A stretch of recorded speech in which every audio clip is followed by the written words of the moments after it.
Hello, I'm Phoebe, or Ingrid in the SCA, and when I was at Estrella, I had a couple of folks come up and ask me if I could give them a demo on how to put on veils.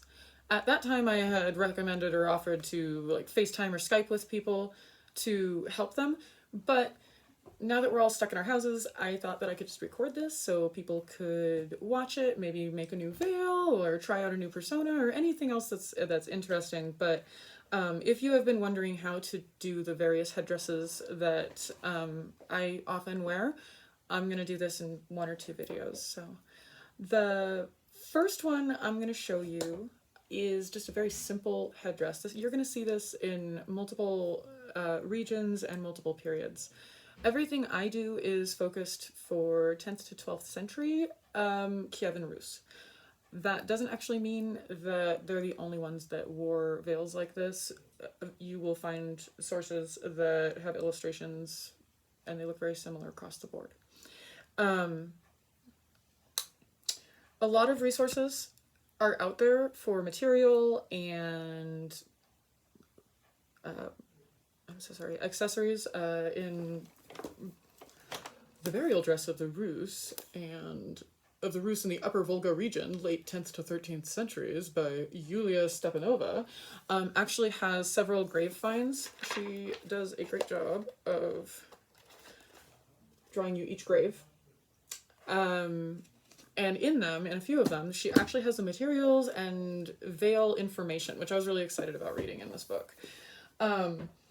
We don't have a lot of information to base our veils on because veils are a thin material and they will decompose quickly. Also, people weren't into selfies, so we're kind of going off illustrations. Things we have illustrations for, or just art in general. I say illustration, but it can be mosaics, it can be metal, it can be paintings. There's a ton of different artists and artistry that depict what people were wearing. This one, which is from Georgian Metalwork, From Antiquity to the 18th Century by Shava Amirnashvili. I'm never going to try saying that again. The back I really, really like. It gives a very good look at a veil. So you'll notice that she's got a horizontal line here and it looks distinctly like a band. They made it look like the veil was actually tucked into this band, and then as you see the way that it's rippling, it's very likely that she pinned this right there, because when you stick a pin into a veil, you can often make this exact silhouette. So this is a really great image to give us an idea of what the veils could look like. What I've always had a problem with for a long time, I had my friend Maggie taught me how to do the first few headdresses that I'd learned, and it always was hard because I would look at these pictures and I would think, I don't feel like what I'm wearing looks like that. Am I doing this wrong, or is there something I'm doing that is inaccurate, or perhaps I'm misinterpreting something? And then I was talking to Rothgar, and we were joking about my clothes, and I said something of, you know what, I'm gonna draw you a picture. And I drew an illustration, something like that, of my veils, and I realized, oh, that does look a lot like those other the pictures that I've been working off of. I guess it's just really hard to illustrate a veil. So that's where I'm going with from now on. So the first one I'm going to show you is the most simple, basic, can be used across the board. I am not going to wear my hair in the traditional way. In a lot of Rus and Slavic burials, they found women who had two plaits in their hair, and they would actually wrap them, very a la Heidi, and they would use those to pin and attach the veil. Now, I have an enormous head, and I have enormous hair, and so the idea of making it even bigger isn't exciting to me. So what I do when I'm getting ready for an SCA event, or if I'm changing into my garb, I will put my hair just here in the back. And right now it's kind of curly, but often I'll just twist it into a bun. I'm not worried about it right now. The first one I'm going to show you is the most simple. And the base layer that you will, well, you don't have to. I'm not telling you guys don't have to do any of this. But hair is slippery. My hair is not. My hair is very coarse and thick. So fabric doesn't move on it. My friend Cecilia, though, she has fine hair, and it's like an act of God to keep a veil on her head because it will slide. So the best defense against that is a coarse weave do-rag, basically. It doesn't have to be anything. I've got it as 2 layers. It doesn't need to be. It can be 1 layer. This is literally a scrap. I gave my do-rag that was this color to Countess Anna. I never made myself another one. So I use a scrap, and I have for probably 2 or 3 years, and it doesn't matter because nobody can see it. If I really cared, I would probably embroider myself a lovely hat, but I am kind of an airhead, as many of you who have probably tried to reach out to me about something, and I said, oh, let me get back to you, and then I don't. And what it is that I never turn my computer on at my house. So I get something at work, and I'm like, oh, shoot, I don't have access to that. I'll get it when I get home, and then I get home, I start cleaning or something. So this is what you start out. Rosie the Riveter. Woohoo!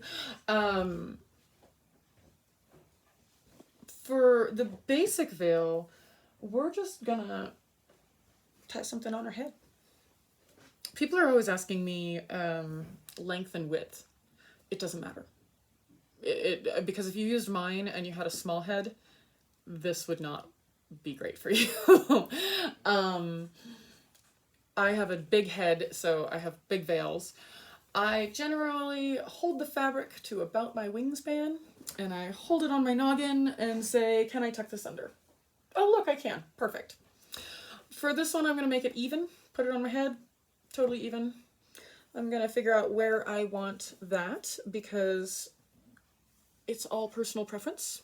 You can decide how much, if you want your contrasting color to show. If you don't want it to show at all, you can literally just do that. I generally have to use a contrasting color because I am fair-skinned and blonde. No, strawberry. You will notice that if you wear women's Rus headdresses and such, and you're not wearing any makeup, your eyes might disappear. And it's an unfortunate truth. So keep that in mind when you're planning this. I often try to combat that by using contrasting colors so that my eyes are still visible, and also I put eyeliner and stuff on just to make it so that I have an expression. So that is not something you have to do. Just if you are like me and you're like, I don't look pretty, that's the quickest way to make you like your Rus outfit. So there's a tons of different ways to do this. You could actually do this, and you could take it and you could put it in the back. Boom. I don't like that look. Or you could do what I'm going to do, which is I'm going to tie this in a knot. Hooray! Whoop. And boom. Look. Can you see me? I don't know. I'm beautiful. But that's not really the look most of us are going for. I mean, flying nun or whatever's happening here. So what I like to do is I like to make it pretty. So I'm going to wrap it just like it was a bun. And all you do is you get it in a spiral, and then you twist it around itself like you're doing your hair. You'll notice I have fringe on a lot of my veils, and I like it. It gives a little bit of character if I'm going to do something that has the ends showing, because I can use it to, you know, frame my face or accent whatever outfit I'm wearing. But for this particular one, I'm not worried about it because this isn't anything that I'm trying to do showy. This is my, I'm gonna go do laundry in a creek hair. Boom. Keeps your head dry, keeps your head from getting gross, and everything's groovy. So let's say that I am in a Slavic tribe. I don't know what I have out. Who am I today? We're gonna go with these. This is later century, or later period, probably closer to 12th, these are 12th century. And I believe they were found outside of Kiev. I know that I have these molds in a book, which is really cool to see how they made them. Anyway, so for this, you'll just come on here and you want to kind of even it out. And then just tuck that bad boy in there. Yeah. Boom! I got me a hat. And now I'm fancy and I'm pretty. Yay! You'll notice that this often gives you angry Russian face, which I believe is attractive. Everybody's always like this. And I've caught myself in photos when it has slipped down and it will literally do that. Now, you can totally wear it like that if you want to, but try and get it a little bit higher up because it's gonna just, what you're doing with this is framing your face. So the whole point is not to do it the way everybody else does it. The whole point is to do it so that you look pretty. So here I am. I'm in my best middle class, although this is really, I mean, there's pearls all over this and it's silk. This would be very expensive, but it was what was on top of my jewelry box. One of the most fun parts about this era and location for me is I have found evidence of base metal, of people like gold dipping or gold plating base metal temple rings so that they looked rich, but they couldn't actually afford it. And so that made me feel better because I don't have the money to spend on a Ferrari of clothing. So anytime I feel justified in using the metals that I can afford makes me really happy. So this would be a normal, perfectly acceptable, fancy for a town fancy outfit. Let's say I live in the city though, and I would like to go to a party. I'm gonna go to my party, but there's a guy I really like there, and I'm gonna catch his attention. So I'm gonna actually put my stuff on just like I did, because you know, if it ain't broke, don't fix it. So I got my hair wrapped up, everything's covered. It's framing my face, and I'm gonna get out a veil. Hooray! I've got a veil. This one's linen. Linen has a great drape. That's the word I'm looking for. Sorry. Especially with veils, because with this style of veil, you actually want a almost crunchier veil because you want the volume. Sometimes when people are wearing veils, they just want the flowy long veil. It's a totally different style. That is better for a silky falling fabric. If you are trying to get the face framing and cool thing, you might want something with a little bit firmer of a hand. The best veil I have is actually a silk linen blend, and it is amazing. It holds its shape beautifully. So I'm gonna go to a party in the city, and I want to look fancy. So I'm going to get out my beautifully dyed linen veil, and believe it or not, this color is actually available from Natural Dyes. And this veil is a little bit short for me. I just got it and I haven't worked with it much, so it was on top of my pile, and hopefully I can do this hairstyle with it. So when you're going to do this fancy one, and this is the one that most people ask me about,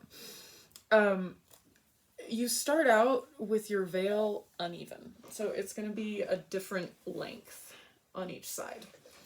And that is for a reason. So you start out just kind of getting it here. If you're dealing with a really slick material, sometimes I do, I will cheat and I'll actually pin it in just from this point on both sides. to hold it where I want it while not stabbing myself in the head. Oh yeah, you will stab yourself in the head, so if you have a really sensitive noggin, this might not be the best thing for you. So they're not even, but that's okay because I'm actually going to take these out, which is the interesting part of all this. So this is just how, if I'm dealing with a fabric that isn't doing what I want it to, it'll keep it where I need it to be until I actually fasten it all down. So I've got my short end, I've got my long end. I'm going to wrap it around, and then I'm going to tie it in a knot on the tippy top of my head, right at the pointy part. And you want the short end pointing to the back. And then you tighten it up, and look, you're an elephant. So now you get your fancy temple rings. It doesn't really matter how you attach them. I have these pinned because I never finished this. My greatest problem is if I wear it, it's done. So if I wear it before it's done, I'm never going to finish it. It's a foible. I need to fix that. So you want to slide your elephant trunk through your temple rings and get your temple rings seated down here. And then you're going to flip it back. Now, once you've done that, this is never going to look good the first time you do it. Like, every time you put it on. So when you first put it on, it's not going to look right. The whole thing about this is you're going to frame your face, which means you're going to manipulate this veil into doing what you want, which is why I was talking about sometimes it's better to have a firm hand, because you actually want your peacock butt, as you see here. And what I like to do with this style is take the ends of my flap and I just tuck them back to give a little bit more depth. Sometimes it's the flying nun look, but like I said, this veil is a little shorter than I normally like it, because with this style I'd like to use a longer veil that has lots of layers. So, or I can do two of these because the short one can also flip up and then the long one flips up. So normally I like my flip a little lower, but this is totally fine. And you can, you could pin it back if you wanted to. You could untuck it if you wanted to.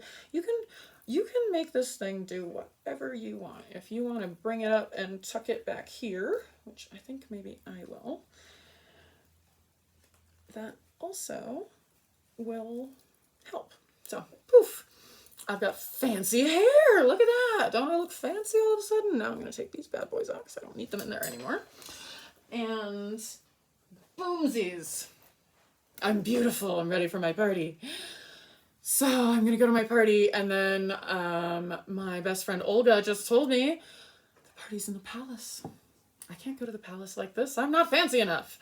So you can actually make this headdress even fancier. So you've got your little thing, you got your peacock tail butt, you got your fluff, and then you can actually come in here, and I like to use a square veil. I'm always doing it wrong and not getting the middle. People don't notice. Don't drive yourself crazy. Unless you're Semiswell. Semiswell will notice and probably tell you, but we ignore her. So you can do all sorts of things with this. You could pin it behind your puff if you want it. I often pin it over my puff because I like that little lump thing going on there. So I like to get in here and figure out where I'm going to pin it. And then I get my handy dandy veil pins. Doesn't have to be fancy. Just has to be able to stick in there. And then pin that on in there. You can pin it to your band if you want to. I often just weave it through the fabric in my hair. And now I'm striking. This is not a color combination I would normally wear. I know some people are really going to love it, so if you love this, wear it. They would totally dig the contrast between the teal and the red. So this is how you put on my fancy veils. It's super easy. and it looks glorious, and it's a really quick way to spruce up any outfit that you want to bling up, because the clothing is relatively the same style and cut. It's just how fancy it's gonna be in this area. So this is one way to stand out and look beautiful. So I hope that this helps with the people that had wanted to know how to do this hairstyle. If you have any other questions or specific things that you've been wondering about, I have a lot of free time. Once again, my name's Phoebe. It's Phoebe Welke on Facebook. And you can shoot me a message if there's something you want to know, and I will get back to you or send you the how-to. I am kind of an airhead though, so if I don't get back to you, remind me. It means that I forgot. So I hope you're all enjoying your social distancing, and I miss you all, and I cannot wait until this is all over and the SCA can start getting back together again.